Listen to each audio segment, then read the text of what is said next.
Ngopi Asik, ngolah pikir secara akrab, santai, informatif, dan komunikatif. Hai kawan pajak, ngopi yuk. Asik. Ngopinya bukan sembarang ngopi. Ngopinya ngopi asik, ngolah pikir secara akrab, santai, informatif, dan komunikatif. Kembali lagi sama kami di Kanwil DJP Jawa Timur 3 di konten podcast Ngopi Asik. Nah, tentunya kita bakal ngebahas hal-hal menarik terkait dunia perpajakan. Di kesempatan kali ini, saya Armelia, nggak sendirian nih. Saya bersama dengan dua penyuluh pajak dari Kanwil DJP Jawa Timur 3, ada Ibu Siti Rahayu, ada Bapak Akep Ahmadi. Nah, sebagai informasi nih kawan pajak, penyuluh pajak ini merupakan jabatan baru di Direktorat Jenderal Pajak sebagai bentuk reformasi struktur organisasi dan proses bisnis di DJP. Oke, hari ini kita akan ngobrolin yang akan berakhir nih di DJP, yaitu ada program pengungkapan sukarela. Kita kenal dengan PPS ya. Program ini hanya bisa diikuti hingga tanggal 30 Juni 2022 saja.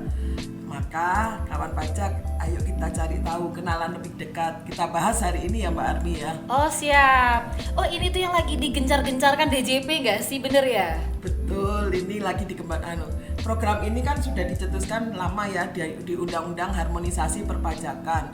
Nah, Undang-Undang Harmonisasi Perpajakan ini sendiri sudah diundangkan tanggal 29 Oktober 2021 yang lalu. Tetapi untuk program PPS ini baru berlaku sejak 1 Januari 2022 dan akan berakhir 30 Juni nanti. Nah, kita media itu sudah gencar ya sosialisasikan. Kita juga di DJP ada edukasi, ada roadshow, ada kelas pajak terkait PPS ini Mbak Armi. Oke, ini karena memang munculnya PPS ini juga diiringi oleh berbagai opini ya, berbagai persepsi yang beredar di masyarakat. Jadi dari konten podcast kali ini bisa sekalian diklarifikasi nih ya Pak Bu ya. Ya, memang selama ini di masyarakat kalau kita dengar maupun kita baca di media massa baik elektronik maupun cetak itu tentang PPS ini sudah banyak beredar isu-isu berkembang sekali isu-isu ya mengatakan bahwa ini adalah TA jilid 2, teks amnesti jilid 2. Nah, nanti kalau seperti itu kan akhirnya orang berpikiran kalau memang ini benar TA jilid 2, berpikiran ada kedua, ketiga, keempat begitu ya. Enggak ikut sekarang, nunggu yang ketiga. Enggak selesai. Padahal ini beda, ini bukan TA. Dan ini adalah program pengungkapan sukarela, sifatnya juga sukarela dan ada batas waktunya kan begitu. Iya, tapi mungkin bisa dijelasin nih bedanya sama TA apa gitu. Jadi kalau misalnya klarifikasi sekalian gitu kan. PPS ini nggak sama TA, bukan TA jilid 2. Emang bedanya apa sih? Iya, banyak ya perbedaannya signifikan sekali, terutama kalau dari segi data yang kita punyai. Waktu program TA kemarin gitu ya 2016 sampai 2017 itu DJP tidak mempunyai data mengenai aset wajib pajak. Nah, di program PPS kali ini kita sudah punya banyak data. Ada yang dari Automatic Exchange of Information itu ya, di mana kita punya data mengenai potensi pajak dari wajib pajak baik dari dalam maupun dari luar negeri. Ada juga dari ILAP ya Pak Akop ya. Betul. Dari ILAP, instansi, lembaga, asosiasi maupun pihak lain. Betul. Dari segi kebijakan juga berbeda ya Pak Akop ya. Betul, kebijakannya berbeda sekali. Iya, antara TA sama PPS ya. Itu beda. Iya, jadi ada perbedaan lagi dari segi kebijakan. Kalau TA itu kebijakannya sama ya, satu kebijakan dalam satu periode gitu ya, cuma berbeda tarif di periodenya. Masing-masing. Tapi kalau di PPS ini ada kebijakan satu dan kebijakan 2. Nah, itu berbeda baik dari segi subjek pajaknya maupun dari segi tarif ya. Lapisan tarifnya ya. Ini menarik sekali ini. Iya, betul sekali. Oke, ini kalau misalnya kawan pajak nih mau ikut PPS gitu kan, buat apa sih ikut PPS gitu kan? Apa manfaatnya nih? Ya, jadi kalau berbicara masalah manfaat, jelas ada manfaatnya. Ya, bagi wajib pajak. Pasti. Kita sesuatu program diluncurkan pemerintah nggak mungkin kalau nggak ada manfaatnya. Ya, yang jelas yang pertama bahwa wajib pajak itu seandainya sudah mengikuti PPS ini, dia tidak akan kena sanksi. Ya, iya kan?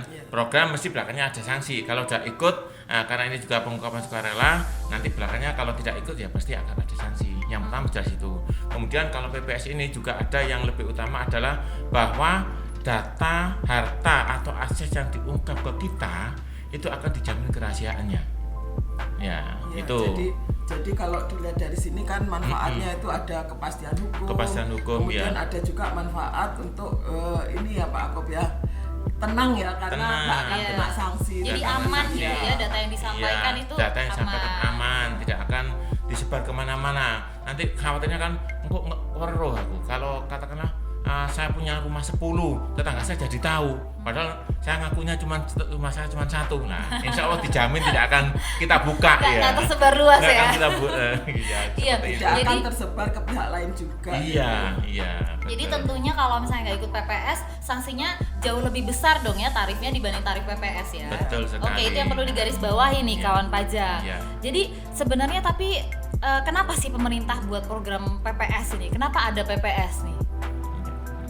Baik, kenapa ada PPS? Yang pertama itu adalah ada 2 kondisi ya. Yang pertama adalah kondisi masih ada peserta teks amnesti yang belum mengungkapkan seluruh asetnya pada saat ikut teks amnesti itu. Nah, di sini kan basis hartanya itu yang perolehan sampai dengan 31 Desember 2015. Nah, ini nanti kalau dia sampai nggak ikut PPS maka akan dikenakan sanksi tadi kan ya. Sanksinya jauh lebih tinggi yaitu 30% untuk WP orang pribadi, 25% untuk WP badan, dan 12,5% untuk WP OP tertentu. Tapi juga tambah sanksi, Mbak Armi, 200%. 200% mantap ya. gede banget gitu ya. Itu kondisi yang pertama. Nah, kondisi yang kedua itu masih terdapat WP OP yang belum melaporkan hartanya untuk perolehan tahun 2016 sampai 2020 pada SPT tahunan 2020 ini, sehingga ada 2 kondisi itu. Nah, apabila kondisi kedua ini juga tidak terpenuhi, maka wajib pajak akan dikenakan sanksi 30% ya PPh final plus sanksi bunga sesuai bunga acuan itu per bulan ditambah aplikator lagi 15%. Double triple malah. Nah, untuk itu maka diberi kesempatan nih. Gitu kawan pajak. Jadi sebenarnya PPS ini merupakan kesempatan yang langka nih. Bisa jadi nggak bisa jadi ini memang yang terakhir gitu kan. Kesempatan untuk kawan pajak semua nih untuk mengungkapkan kewajiban perpajakannya secara sukarela gitu ya Pak Bu ya.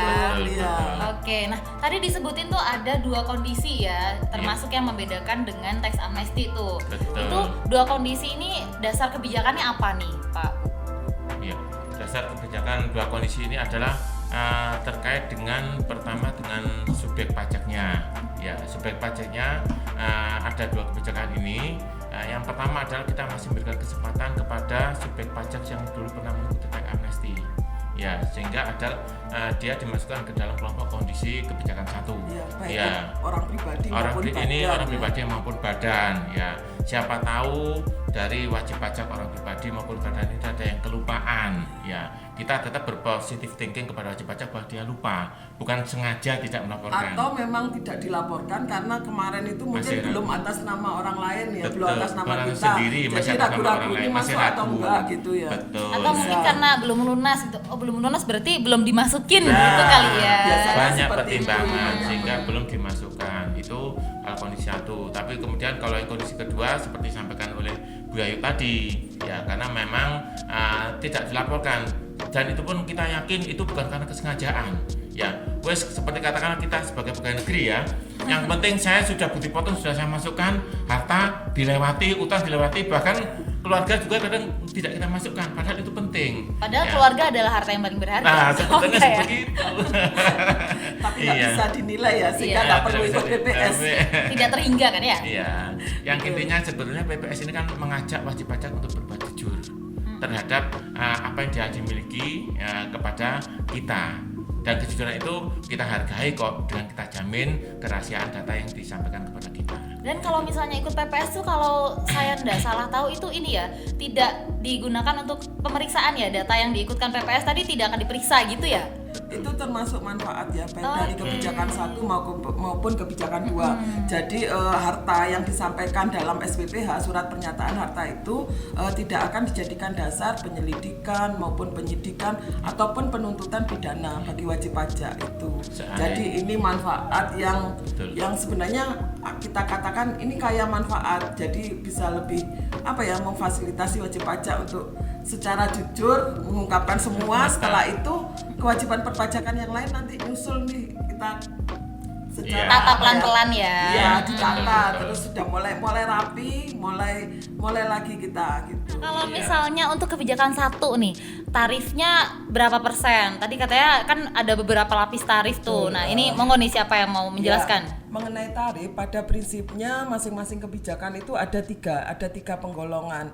Yang pertama adalah 11%. Nah, 11% ini untuk deklarasi luar negeri. Nah, contohnya ini misalnya Mbak Armi punya rumah di Singapura. Amin. Cuma diungkapkan. Jadi kita bilang, aku ada aset di Singapura, nilainya misalnya 1M. Nah, itu tarifnya 11%.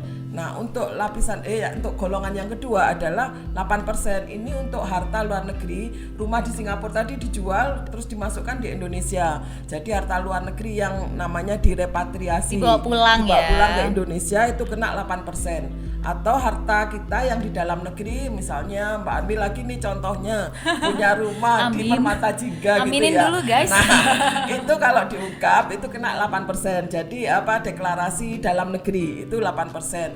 Nah, tarif yang paling rendah ini adalah harta luar negeri repatriasi tadi kemudian diinvestasi, atau harta dalam negeri tadi juga diinvestasikan. Nah, investasinya kemana?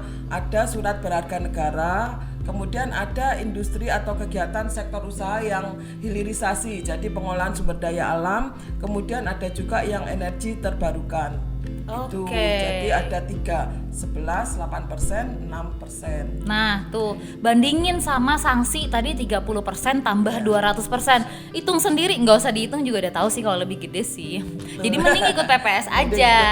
Nah itu tadi kalau kebijakan satu nih, buat yang udah pernah ikut TA nih, kawan pajak atau tax amnesty, atau dulu di program pengampunan pajak ya. Nah sekarang kalau misalnya belum pernah ikut TA gimana? Berarti masuk di kebijakan 2 ya. Itu kalau kebijakan 2 nih dasar pengungkapan hartanya, terus tarifnya beda nih. Monggo. Beda, jelas beda banget. Ya, kalau yang kebijakan 2 ini dasar pengungkapannya adalah harta yang dimiliki, diperoleh dan dimiliki wajib pajak untuk tahun pajak 2016, 17, 19, 20 dan harta-harta itu belum diungkapkan pada SPT paling lambat 31 Desember 2020. SPT tahunan 2020 ya. 2020. Nah, itu kemudian masalah tarif sebetulnya kelompok-kelompoknya sama ya Bu ya. Kalau untuk tarif kelompoknya sama tarifnya, jadi ada 3 kelompok ya. Yang pertama 18%, memang lebih tinggi ya, 18% untuk deklarasi harta luar negeri. Kemudian yang kedua 14% untuk harta luar negeri yang repatriasi atau deklarasi dalam negeri.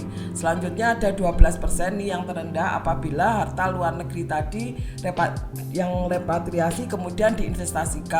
Aset dalam negeri juga gitu, untuk yang diinvestasikan itu 12%. Investasinya sama ke SBN, surat berharga negara, kemudian kegiatan usaha hilirisasi dan juga kegiatan usaha yang dengan energi terbarukan itu. Oke, jadi walaupun kebijakan 2 nih tarifnya lebih tinggi daripada kebijakan 1 nih kawan pajak, tapi tetap jauh lebih rendah kok dibandingkan sama sanksi yang mungkin didapat kalau misalnya kawan pajak nggak ikut PPS. Ya finalnya doang 30% gitu kan.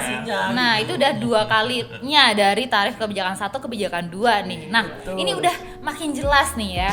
Ini kalau misalnya nih mau ikut PPS, nah itu nilai aset untuk yang diikutkan PPS tuh diatur juga nggak sih? Apa bebas gitu sepenilaiannya kawan pajak nih? Enggak, untuk nilai aset itu ada 2 macam juga ya, karena 2 kebijakan ya. Yang pertama kalau untuk kebijakan 1, nilai aset itu dibagi kalau atas kas atau setara kas itu kan nilainya ya sesuai nilai yang ada gitu ya. Kemudian kalau yang terkait bangunan, tanah dan bangunan itu sesuai NJOP. Kalau kendaraan itu ada nilai jual objek kendaraan bermotor. Ya, kendaraan bermotor. Ya. Kalau emas, perak dan perak ya, itu nilai yang dikeluarkan oleh Antam. Kalau saham Pak Akop itu yang BEI, dipublish di BEI. Ya. Oke. Terus kalau untuk Kebijakan dua. itu kebijakan 1 ya. Ya. Berarti kalau yang belum diatur nanti penentuannya berdasarkan Ya ada penilai publik. Jadi kalau Oke. nggak Jadi ada pakai itu, ini ya jasa penilai gitu ya. jasa penilai. Tapi kalau kebijakan 2 lebih sederhana Mbak Arni. Nah kalau kebijakan 2 itu cuma ada 2 golongan. Jadi kalau kas atau tabungan atau yang setara kas itu ya nilainya, kemudian yang lain berdasarkan nilai perolehan. Jadi baik itu tanah dan atau bangunan, kendaraan, saham ya sesuai dengan nilai yang perolehannya oleh wajib pajak itu. Ya. Kalau mungkin nilai perolehannya dirasa mungkin sulit, ya mungkin lupa atau gimana, menggunakan nilai wajar. Iya. Dan jatuh pajak di wajib pajak. Jadi kalau misalnya kira-kira di 31 Desember 2020 mau dijual nilainya berapa gitu ya. Wajarnya Oke. berapa. Ya, itu lebih diserahkan kepada wajib pajak. Ya, Oke. karena di kita self assessment sebenarnya kan Iya, Pak Akop. benar-benar karena di Indonesia ini sistem perpajakannya menganut perpajakan self assessment nih kawan pajak. Jadi sesuai dengan yang diberikan oleh wajib pajak nih, informasinya kita terima gitu. Nah, ini biar makin terang benderang nih, kita pakai contoh kasus boleh ya. Ini misalnya nih Pak Akop nih, saya beli rumah KPR di Kabupaten Malang. Harganya 400 juta di bulan Januari 2020. Iya. Nah, terus di tahun 2020 ini baru saya bayar 100 juta. Iya. Gitu ya. Nah, Iya. itu kan berarti karena belum lunas tuh otomatis rumahnya masih atas nama developer ya, atas nama pengembang Betul, tuh. betul. Itu kalau misalnya belum saya laporkan tuh di SPT tahunan 2020, yaitu Iya. tadi berkat Karena ketidaksengajaan, ketidaktahuan gitu. Belum atas nama aku kok Iya, gitu. Jadi betul. belum saya laporkan. Nah, itu Betul. berarti ini saya perlu ikut PPS atau enggak, atau kalau misalnya ikut PPS berapa nih jadinya harus bayar PPS-nya nih? Baik. Nah, jadi karena harta itu diperoleh di tahun 2020, 2020. ya itu kalau kita sarankan sebaiknya ikut PPS, ya. Karena apa? Nanti ketika suatu saat mungkin ya Kak Anis dimunculkan ketika sudah merasa atau bangunan itu, rumah itu sudah dibalik nama, kemudian baru kita masuk ke SPT, kita tulis tahun perolehan 2020, wah berarti itu dulu Punyanya udah lama. udah lama, dulu nggak ikut PPS, nah itu kena sanksi nanti gitu loh. Makanya sebaiknya diikutkan PPS, meskipun nanti ketika di SPPH dicantumkan bukan atas nama dia, karena kita tahu Ada ini ya, ada kolom keterangan gitu ya. Kolom keterangannya ditulis yang jelas, itu kan cukup lah, insya Allah beberapa karakter kan, ada 14 karakternya, itu terangkan bahwa ini atas nama ini karena masih cicil. Nah kemudian yang berapa yang harus kita bayar, yang kita bayar yang sudah apa, yang dasarnya apa, dasar perhitungannya itu ya apa yang sudah kita bayarkan. Iya. Jadi kalau kan hutang nggak dihitung kan Pak Akop ya, hutang malah jadi pengurang gitu ya. Jadi jangan khawatir gitu. Jadi berarti yang dibayarkan 100 juta itu Pak Akop 100 juta tadi. itu. Kan ini kebijakan dua Dua. karena tahun 2020. Maka tarifnya kan 14% ya, Yang kalau 14, cuma iya. di deklarasi aja 14%. Iya. Oke, jadi yang diakui tadi 14% ya. nilainya harta bersih tambahan. Iya. Iya. Nah, itu Iya. kalau misalnya untuk kebijakan 1 sama 2 ada bedanya nih. Ya, untuk kebijakan 1 itu hutang ya. Jadi kan harta bersih ya. Harta bersih itu artinya harta nilai perolehan dikurangi dengan hutang. Nah, untuk kebijakan 1 hutang yang boleh diakui itu kalau untuk WP Badan hanya 75%. Nggak hanya sih, lumayan ya 75%. Banyak sih. Banyak sih. Kemudian untuk orang pribadi yang diakui 50%. Oke. Tetapi kalau kebijakan 2 hutang itu diakui semuanya gitu. Oke. Jadi kalau kasusnya Mbak Armi tadi ya sudah 400 juta dibayar 100 juta, hutangnya kan 300 tuh. Iya. Tapi berarti yang dihitung kan dari 100 jutanya Iya. yang kena gitu. Oke, berarti karena saya ikut kebijakan 2 ya, Ya, jadi 14%. hutangnya bisa dikurangkan semua nih. Kalau betul. kebijakan 1 orang pribadi cuma bisa dikurangkan 50%-nya. Bedanya di situ ya. Jadi antara kebijakan 1 sama kebijakan 2, perhitungan harta bersih tambahannya tadi ada di Ada sedikit hutangnya itu perbedaan, ya ya, yang berbeda iya, ya. betul. Oke. Mantap nih. Kalau saya sih makin ini ya, makin paham sih. Semoga kawan pajak juga ini ya. Semoga tercerahkan gitu ya. Nah, kalau misalnya nih sampai dengan masa berakhirnya PPS akhir bulan ini 30 Juni, udah hitungan hari kayaknya ya. Betul. Nah, ini nggak ikut PPS terus ternyata ada harta yang masih belum diungkap nih. Ini kira-kira bakal dapat surat cinta, langsung kena sanksi apa gimana nih? Ya jelas sesuai dengan ketentuan, namanya program mesti ada batas waktu.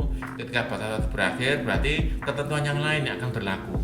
Ya, di dalam Undang-Undang PPS ini atau Undang-Undang HPP, ya dicantumkan di sana bahwa selama Undang-Undang PPS berlaku, undang terkait dengan pengampunan pajak sementara tidak berlaku, dibekukan. Yang dulu kaitannya dengan TA maupun pas final terkait sanksi-sanksi terutama ya, karena di Undang-Undang PPS ini tidak cantumkan. Itu tidak berlaku selama sampai 30 Juni ini. Tetapi per 1 Juli itu ketentuan terkait terutama sanksi, karena itu kan sudah lampau juga kan, TA maupun pas final sudah lampau, itu akan berlaku sanksinya. Jadi kalau untuk sanksi itu tadi seperti disebutkan Pak Akop itu ada 2 juga nantinya. Untuk kebijakan 1 maupun kondisi kebijakan 2. Jadi kalau kebijakan 1 ternyata peserta TA melewatkan PPS ini ya, nggak ikut PPS, ternyata masih ada harta yang belum diungkap, itu dikenakan sanksi. Tadi yang sempat kita bahas sedikit ya, kalau untuk WP badan itu kan 25%, kalau untuk WPUP 30%, WP tertentu itu 12,5%. Nah itu dari harta bersih tambahannya yang belum diungkap tadi, itu pun ditambah sanksi 200%. Itu untuk kebijakan 1 ya. Terus berarti untuk kebijakan 2-nya gimana nih? Kebijakan 2 ya sama, sanksi PPh final ya. Ya, PPh final yang disampaikan Bu Ayu tadi 30%, plus sanksi bunga efektif yang berjalan plus aktif faktor 15% itu. Plusnya banyak juga sebenarnya. Iya sih. Jadi kalau dilihat ya nilainya gitu ya Mbak Armi maupun kawan pajak, kalau kita lihat kalau dibandingkan dengan TA sih memang tarifnya PPS ini lebih tinggi. Tapi jangan bandingkan ke sana. Bandingkan udah lewat ya. Ikut ya karena udah yang jadi TA mantan udah lewat guys. gitu ya. Jadi bandingannya itu contohnya yang kena 30% plus bunga 200% misalnya, itu kan tinggi banget gitu ya. Dan harusnya itu kan sudah disanksi. Iya. Belum. Ya makanya masih ada PPS ini ya, dikasih kesempatan nih buat kawan pajak nih. Sekali. Dibanding harusnya seharusnya dia udah kena 30% kan, tapi dikasih kesempatan boleh milih 8, boleh milih 6 kan begitu. Boleh milih 11 kan seperti. Iya. Jadi gitu nih kawan pajak ya. Sebenarnya PPS ini kesempatan buat kawan pajak nih buat menyelesaikan kewajiban perpajakannya gitu kan. Kalau misalnya dicek lagi nih, di recheck lagi gitu, masih ada yang belum nggak ya, udah semua nggak ya gitu. Jadi biar tenang gitu loh. Ntar udah semua, ternyata menurut data yang kita punya nih yang udah kita pegang masih ada yang kelewat, kan suram ya. Mungkin lupa jatah namakan buliknya. Oh ya, hilaf ya. Iya, karena mungkin nggak ditempati kan, jadi lupa. Tadi kan Pak Ako juga sempat singgung ya, jujur lah gitu ya, dicek lagi, dilihat lagi. Nah yang terlewat, nah ini kesempatannya. Iya, beberapa hari lagi sih masih ya. Iya, jadi memang harus dicek lagi gitu biar tenang gitu kan. Ntar yang kelewat mending cuma 1, ternyata yang kelewat hartanya banyak, saking banyaknya terus lupa gitu kalau punya. Ternyata punya banyak harta itu bikin nggak tenang ya. Kalau nggak jujur, kalau nggak kecatat semua gitu ya, nggak diungkap semua gitu. Nah ini sebelum ditutup nih, mungkin ada pesan yang mau disampaikan nih kepada kawan pajak nih, monggo Pak Akop atau Bu Yayu nih. Sesuai perbincangan kita pada kesempatan kali ini, PPS kaya manfaat jangan sampai terlewat. Nah, jadi lebih baik jika kawan pajak mengikuti program pengungkapan sukarela ini. Nah, perlu kawan pajak ketahui bahwa ini merupakan kesempatan terakhir yang sayang apabila tidak digunakan. Jadi karena di DJP sendiri nanti ada penerapan transparansi dan core tax system, di mana kita juga punya arah kebijakan bahwa WP yang patuh, yang jujur tadi itu diapresiasi dan difasilitasi.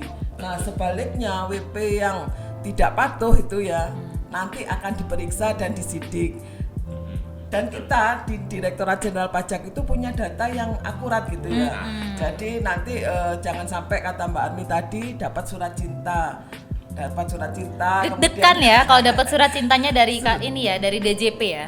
Iya, dan mengingat batas waktunya hanya sampai 30 Juni 2022 ini, maka tidak perlu nunggu lagi. Nah, monggo kesempatan ini dimanfaatkan dengan sebaik-baiknya. Iya, nah gitu ya kawan pajak ya. Jadi PPS sebenarnya kabar baik nih bagi kawan pajak nih. Jadi buat kita semua sebenarnya. Ya, ya mungkin sedikit nambahkan bahwa sebenarnya PPS ini kan nanti ada pembayaran PPh final. Nah itu juga merupakan kesempatan ya bagi kawan pajak untuk berpartisipasi dalam pembiayaan pembangunan ya. Karena uang pajak itu dari kita untuk kita kan Mbak. Oh iya siap. Jadi kalau misalnya kawan pajak nih bayar pajak ya, insya Allah tuh jadi amal jariah bagi 270 juta penduduk Indonesia yang lain. Bayangin tuh, mulur terus pahalanya gitu kan. Saya sih pengen, nggak tahu kalau kawan pajak pengen juga lah ya. Nah iya, tapi kawan pajak PPS nih seluruh rangkaiannya online. Jadi bisa diikuti via pajak.go.id gitu. Jadi kalau misalnya kawan pajak kan kayak aduh Senin sampai Jumat tuh aku kerja gitu kan, kalau misalnya mau ke kantor pajak kudu cuti gitu, ribet gitu kan, harus ngambil nomor antrian dulu di kunjungpajak.go.id gitu. Ini gimana sih? Nah nggak perlu curhat kayak gitu lagi karena PPS semuanya online 7 hari 24 jam ya Pak Bu ya. Bisa sambil rebahan aja gitu kan, abis mandi keramas masih pakai anduk HP-an, ikut PPS bisa. Nah, bisa. Iya, sambil ngedate di kafe gitu kan, abis nonton nongkrong bisa gitu. Apa sih yang nggak bisa ya? Jadi sekarang memang segala hal sudah dalam genggaman nih.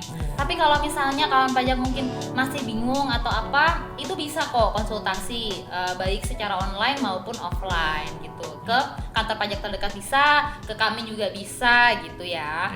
Nah, jadi mengingatkan lagi ya kawan pajak ya bahwa PPS ini adalah kesempatan terakhir nih yang dihadirkan oleh pemerintah untuk melakukan kewajiban perpajakan yang benar dan tepat.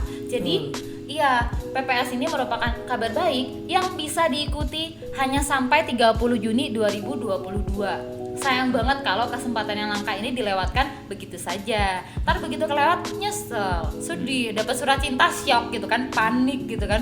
Mending surat cinta dari si dia, surat cintanya dari DJP, dredeg kan. Nah, kalau misalnya kawan pajak nih pengen tahu lebih lanjut nih tentang PPS atau tentang topik-topik terkini yang lain dari pajak, jangan lupa untuk stay tune di media sosial kita. Ada di Instagram, Twitter, dan TikTok di @pajakjatim3. Kita juga ada di Facebook dan YouTube di Kanwil DJP Jawa Timur 3. Kita juga ada di podcast Spotify, Ngopi Asik, ngolah pikir secara akrab, santai, informatif, dan komunikatif yang juga bisa disaksikan di YouTube. Nah, kalau misalnya pengen konsultasi secara online, kita juga ada di WhatsApp di 0852 3663 8188. Nah, itu tadi ada perbincangan kita dengan penyuluh Kanwil DJP Jawa Timur 3 nih. Saya Amelia, Pak Ako, Bu Yayu pamit undur diri nih. Kita tutup podcast ini dengan pantun boleh ya? Silakan. Jangan lupa bilang cakep loh ya. Iya. Makasih. Ayo kawan pajak, ikut program pengungkapan sukarela. Cakep. Ya. Supaya tidur nyenyak karena harta telah diungkap. Cakep. Terima kasih kawan pajak udah nonton kami. Sampai jumpa. Jangan lupa ngopi asik. Benar. Bye bye. Sampai jumpa. Ngopi Asik, ngolah pikir secara akrab, santai, informatif, dan komunikatif.